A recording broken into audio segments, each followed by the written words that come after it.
মুন্সিগঞ্জের সিরাজদিখান উপজেলার কুচিয়ামোড়া কলেজ মাঠে বৈষম্য বিরোধী ছাত্র আন্দোলনের নেতৃত্বে জাগো সিরাজদিখান নামের ব্যানারে আনন্দ মিছিল বের করা হয়।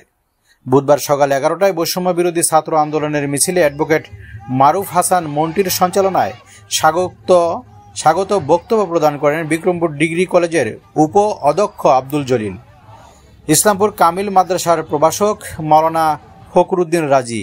এই আনন্দ মিছিলে আরও উপস্থিত ছিলেন মোহাম্মদ নাজমুল আলম রাইটার, ইঞ্জিনিয়ার সালমান সাদ্দি, মোহাম্মদ মাহবুব সিফাত, সিজান মেহেদি, আরাফাত রিপন, বাইজিদ, সুমন, মিল্লাদ, আসিফ সহ শত শত শিক্ষার্থী।